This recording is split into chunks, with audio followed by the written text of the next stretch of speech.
The new and improved Silver Scrapes. I just pulled it out of the one on YouTube. It looks like it's official Riot stuff, but maybe it was a remix. And we're live. Yeah, we are live.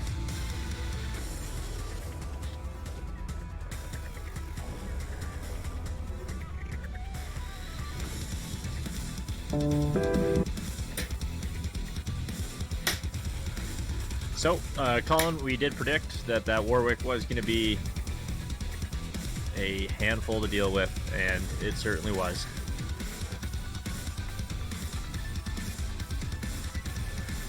Yeah, you guys were right in your draft analysis. I do think, yeah, I typically favored the Tom Kench Jinx, but I think Kate and Sean just played the matchup really way well. better. Yeah.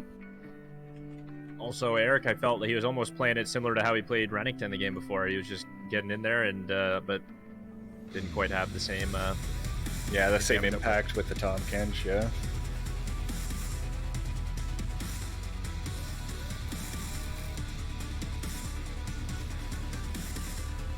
Pretty monstrous performances both games.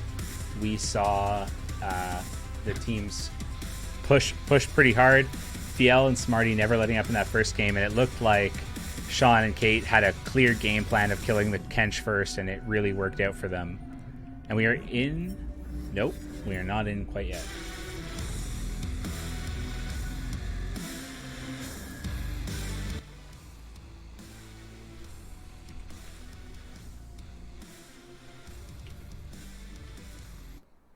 Oh, I guess he's swapping accounts. He doesn't have the same champ pool on this one. Oh, maybe not.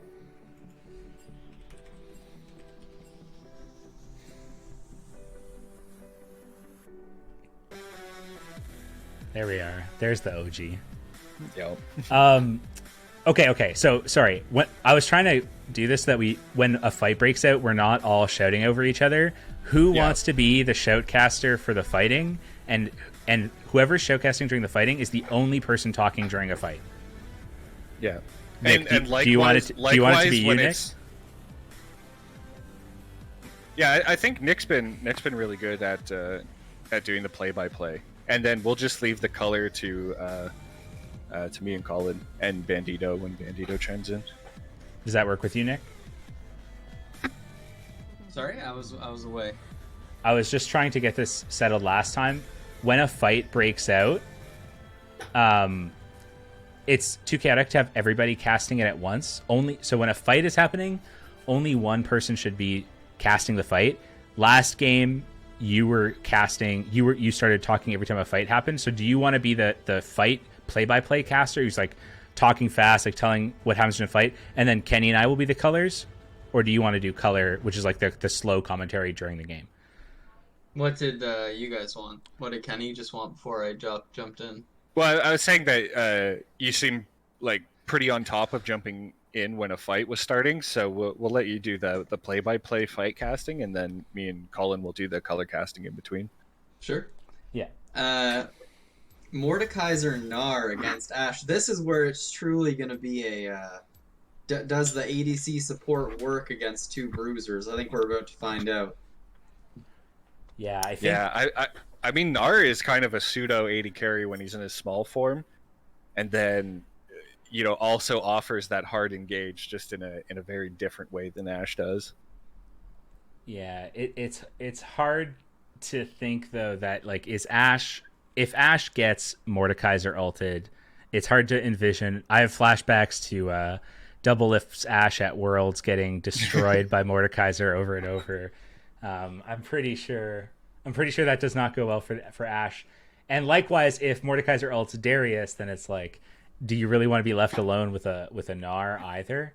I think their best world is in fact that if Mordekaiser ults and then the Gnar and Ashe are left to do their own thing.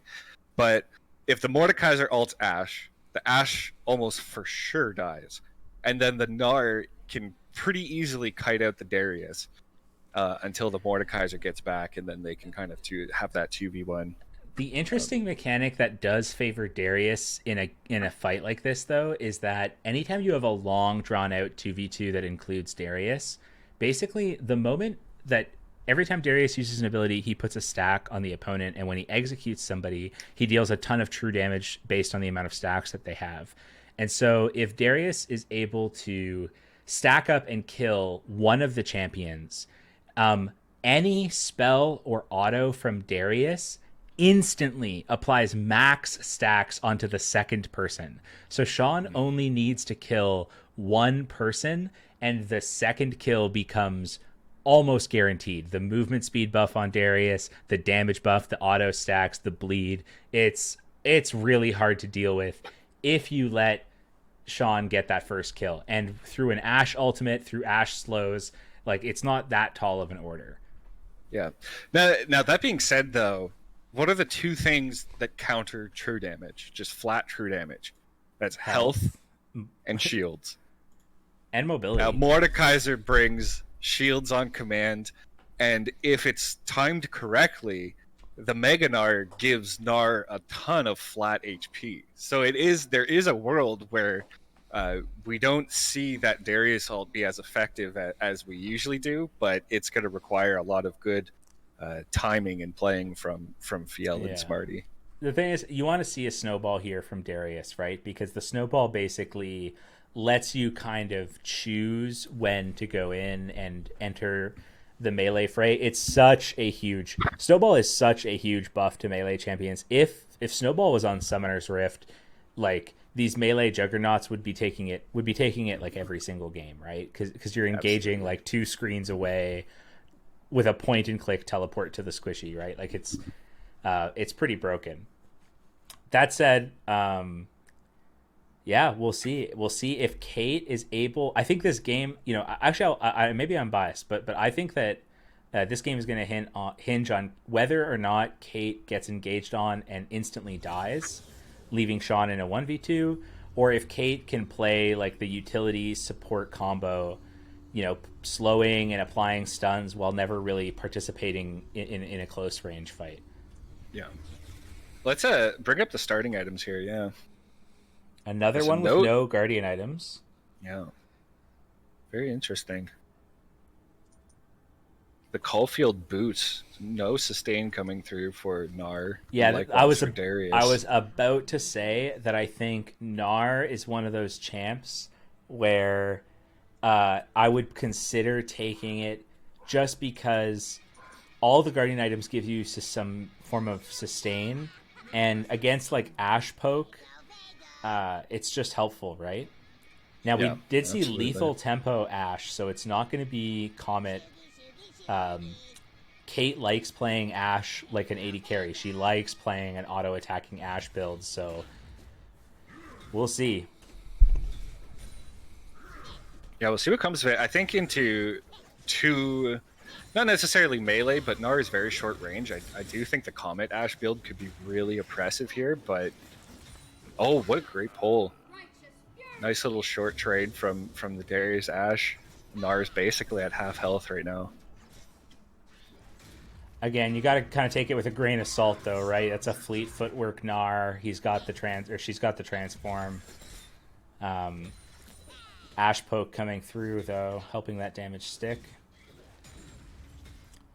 Smarty's Gnar is one of those things that, you know, you really aren't sure when it's going to come out, and you never are sure like how she's going to play it, right? Like you can play Gnar really sort of kite and range focus, where you're using Gnar's mobility to like mostly just make sure you're never actually taking too much damage and just getting those short trades. But or you play Gnar like fucking heads empty, I'm diving in, I'm getting the stun.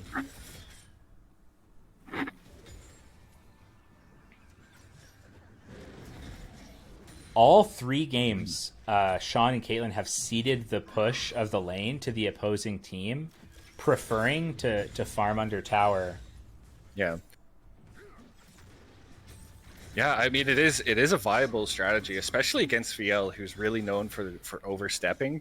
Having your turret there to back you up when he does is pretty big. Yeah, it's a good counter early game into the double range matchup. Like you saw Nick and I playing that way a lot when we were playing Xayah or Khan, just because you want that ability to scale when you're playing with an 80 carry.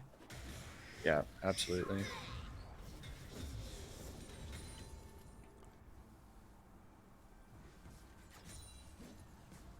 I am really so shocked we haven't seen more teams attempt Nyla, to be honest, or Zillion for that. We only saw one Zillion, I think, right? Yeah, yeah, and that was coming from me and Matt. Really, these experienced champions. But that's the idea behind pushing the wave, is that you're getting to kill the opposing minions first, so you're getting that level advantage. And Sean with a double apprehend into the Q gets the stacks. Good damage from Kate. Actually a favorable trade. Darius taking more damage than either the Mordekaiser or Gnar combined. Yep, there's that shield that you're talking about. One thing I do really like from Sparty is that every time she's about to go Mega, she just pops into that bush quickly and really, even if her bar isn't red before she goes in, she just really, leaves that mystery around when she's actually going to transform and come out. Huge apprehend from Sean into Ashe ultimate. Kate going in. Nothing. Not quite. A little bit of poke damage. Yeah. It's kind of crazy. What I would like to see more of is when those waves crash, is Gnar trying to sneak in an auto or two and just chip away at those turrets.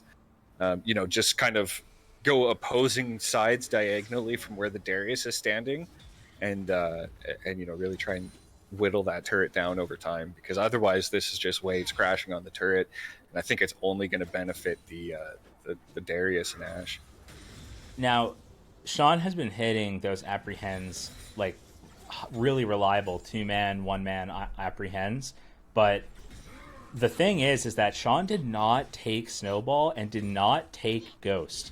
So if everybody is playing kind of like this, like arm's length from one another, Sean has to commit the flash or Ashe has to get the ultimate. Oof. Oh, with the pull, the Mordekaiser goes in and nothing. Yeah. You see that shield come out on command for Mordekaiser, who just heals all of that damage back. Yeah, fleet footwork here from Gnar. Gonna stay It healthy. looks like they've decided to stop pushing the wave now. I was just gonna say, it looks like after that last engage, I think all those engages under those turrets have finally added up to them saying, you know what, let's just back up and let them come out. Yeah, absolutely. Tara with the relentless taunting here is actually letting her rage bar fall in order to not hit the wave. I would at least be trying to hit the wave to get the fleet footwork and keep your rage topped up, but Nara is straight up prioritizing spamming her laugh button. Instead, like I said, it's all about the mental warfare with these two. Also, interesting to note, we've seen a lot of champs that don't use mana. So we've got like the Renekton picks, obviously. We've got these two picks, all champions that don't really care about sustaining through their spell casting at all. Also, both champs now with built-in healing in their kit. So like Mord and Gnar can just stay topped up at all times, basically. Absolutely. A nice pull from Fiel, but nothing other. It looks like they've opted into pushing the wave again, and I would be really curious. Look here from Gnar. Gnar with the stun. He's going in Gnar for the double They slam. have to get this, but Mord wasn't ready. Yeah, Mord Exhaust. was clearing the wave, but that was great from... They need to get the first... Oh my the goodness. snowball Mordekaiser snipe. with the kill. I'm really surprised Darius decided to back off of the wave there, but the Conqueror procced on Mordekaiser, so that could be favorable for him. I mean, it does say something for Diablo and Smarty every game getting that first blood. At all 3 games, right? Not last game as well? Yeah. And under their turret. Like, they're constantly having to bring the fight to them under their turret and still winning. We're gonna see the ultimate come through here, I think. The Mordekaiser can't heal up. That was respectable damage back, considering what Mordekaiser started with there. The first blood did go over to Mordekaiser, so yeah, we're going to see him finish up his mythic here. He's also been CSing really well. Both kills on the Darius though mean that Will It will Darius respect the Gnar? Oh, Gnar goes great in, Gnar pull, gets but off the Darius boomerang, just but looking I'm to not die sure. here, I and think. Gnar kills the Darius. Does Gnar If- go in on the Ash running away? If that boomerang death. lands, Yeah. oh, I think If that's that- a good death. yeah. Yeah, Sean's not trying to sit on any gold this game. He wants to get back and spend for sure. And I'm not even too sure if it's about sitting on the gold as it is sitting on low health. Like, Oh, you're you know, it's a waste of time. You're just delaying the inevitable. Yeah, also, when absolutely. you have Trinity Force in it back, like you got to take that back, right? Is he gonna go for Trinity? He did go. Yeah, okay. yeah. Okay. Darius now, I mean, Darius with Merc Treads and Trinity Force kind of doesn't need to back anymore. Like, that's going Yeah. to be, if you just keep your levels up, another Oh, the apprehend onto the apprehend, it's an Mordekaiser. arrow. The turret stays under the turret. Gnar starts taking tower damage. Dead Oh. Mordekaiser. And Gnar, I'm not sure if Gnar gets away here with all the Ash slows. Oh, the double bounce. Yeah. Yeah, it was great apprehend. I think Mordekaiser greeted to get his demolish proc off on the turret, and Darius took full advantage of that. Gnar is going to turn big here, though, shortly, so I don't think that they're going to be able to bully him under the turret necessarily. They're just going to be taking those pot shots. Oh my goodness. Gnar goes in on both champions, gets the hit off on the Darius. Darius healing too much, takes the tower shot, Oh, and the Gnar trade. gets the kill on Noir. Ash suffering a fate worse than death, barely any health left with the Mordekaiser coming in. Yeah, Snowballs that's to a minion, gets the pull, and that's the kill. beautiful. Beautiful. Probably No, I the think, turret.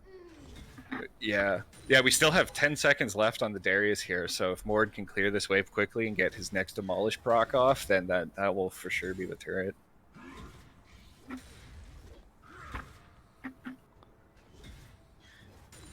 First blood and first turret going to go over to these guys. The early game aggression has been consistent through all of these games. Can he take the Leaf Hut as well? I think he's going to not even try for it. At this point, with Riftmaker and Tabby, I would be kind of down to fight. We see a double QSS. Double QSS come out. Respect by... Another apprehend. Can we cue up the song "Everybody Loves Kung Fu Fighting"? Goes see in it, alone, gets nothing out Oh of it. my Smarty goodness. Snowballs And the in, goes getaway. for Darius. What a play from Smarty. I can't believe we have another free apprehend. Fiel has to stop just walking Smarty in and about getting right. pulled. And Smarty's like, okay, no problem. You killed my Mordekaiser. I'm here to Smarty murder you. turns big, goes back in on the Darius, gets him against the wall. Can Darius heal up enough and bring her under the tower? He has the level advantage, not anymore, and looks like Smarty's going to take that. This is really where you would love to see the snowball or ghost on Darius and just run down that Gnar after, especially when he turns mini. But I think it's so troll. Sean with Flash and Ignite like up still could have used them if he wanted to. But the not thing about good, Ignite and Snowball is two really low cooldown items that basically like guarantee kills like that for the Darius. So it, you know, I think it's a bit of an oversight, but I think though now that we see this map open up a little bit, like it's a really good thing that Oh, Double snowball. The double snowball on both them. They're teeing off on the under the Darius, but turret he again. uses I that mean, this flash is- finally to get out. yeah. Mordekaiser took a lot of damage there. It was a good Ash arrow, but like I was saying, it's a really, really good call to buy those double Mercurials because as the map opens up like this, that Mordekaiser ult becomes like increasingly dangerous. So definitely less dangerous though when he's that low HP and he's just gonna miss the Leaf Hut here too. The basically the Ash arrow is literally saving them here because Mord has the Rylays. So if Mord chooses to engage, like there's simply no amount of flashing away or anything like that that's going to stop you from getting chased down by these two. But Sean and Kate doing a great job of letting them just push in. Let's stay under our tower. They're going to keep trying to dive us. You'll keep Ash ulting them under the tower. I'll keep getting the apprehends. It'll be okay. That's what they're saying. I think for Fiel and Smarty, they're really going to have to pay attention to the QSS. If they can burn one of the QSS with the Gnar ult engagement, and then Mordekaiser follows up with his ultimate, I think that's about the only way that they're going to get in on these guys. And the pull on the Mordekaiser gets that's too huge. much damage off, and he is dead. Darius is gone. Can she finish off the Ashe? Not sure. It looks like Ashe is going to slow her down enough. Yeah. Would have liked to see like a close range snowball. She could follow up once the Ashe fully disengages, but it's a respectable decision. She's just going to tee I off on the don't turret think here. Gnar can stand toe to toe with this Ashe right now. Divine Sunderer Gnar will not last long under the slowing Kraken Slayer strikes. Yeah. Yeah, I mean, again, I don't think she's trying Ashe to. just sits there. Ashe isn't moving forward, pushing it. So it's like the fight just keeps going back to under their turret. Like eventually, you got to be able to push out. She's looking, and that's that disengage from almost Gnar. at, Okay, that fight was a great example of how a fight like goes if the fight starts with a Mordekaiser E instead of a Darius E, right? A lot of restraint coming from that Gnar not taking that snowball. Yep, you know it's going to be snowballing. Gets the pull on the Darius again. This Darius needs to respect the Mordekaiser pull. I think we see some grievous wounds coming in from that Mord too. I don't see the items, but It's the Bramble Vest. Bramble Vest, yeah. Now, typically when I play Mord, I do favor going Oblivion Orb, so you get the extra damage from the full Morellonomicon, but against double AD, I could totally understand going Thornmail And here. Darius gets the pull off on Evil Smarty. Evil Smarty doesn't have the rage yet. Mordekaiser's teeing off, gets the pull. Oh my goodness. Ashe going in the background, but Gnar pumps her out of the turret. She's gonna take damage on the turret, and Ashe is gone, as is the turret. Wow. Well played from the two of them. I actually don't... Can we check the items? I'm not entirely sure if I saw Darius QSS there. Oh, he did. Darius did QSS the Mordekaiser ultimate, and you could see Ashe switch targets to try to help peel him and finish off that Mordekaiser. But Mordekaiser gets so many stats when he's into that ultimate, and I'm pretty sure that even if you QSS out of the dimension for the duration of this cast, Mordekaiser still gets that extra stats. Oh, Gnar is hard hitting. The 2v1 coming through on Darius here. See that shield come through. This is what I'm talking about, man. Gnar will turn Mega, and she turns Mega right at the right time. Gets the knockoff off. Fjellner Valen kills SJW Queen. We will see if Gnar can finish off this Darius, but I think Darius might have too much. That was exactly what we were talking about. Darius just needs to kill one of them, and then killing the second is trivial, even if you're at low HP. That snowball to dodge the Darius ult from Fiel, that was really, really well played, but it just unfortunately wasn't enough to... they didn't have enough gas in the tank to finish off Did he actually the dodge the Darius ult damage? I thought he got executed by the ult. No, he snowballed out of it, and then the ult reset, and then when the second ult came through, killed Mordekaiser. Wow, that's something. Here we have a great little animation from the High Noon Ashe skin petting her Star Horse. Okay, so we've now got the Kraken Slayer, the Bork, the Zeal on the Ashe. Basically, if Ashe starts auto-attacking somebody, if she wants to stay on them, they're going to die. But you're chewing through a Thornmail Tabby Mord. You're chewing through a Death's Dance Tabby Gnar. This is really going to be about whether Sean can create enough space. With the snowball goes in. Gnar going in on the Ashe. Ashe is going to take a lot of damage from that. Not sure if she gets out the snowball for the kill. It's a 2v1 against the Darius, and it looks like that's the game. Yeah.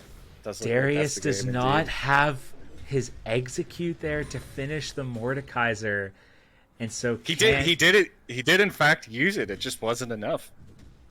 The health and the shields coming through on the Mordekaiser, and look, no mercy this time around. No dancing in front of the Nexus. No letting the minions finish it. They came out for blood in this third game.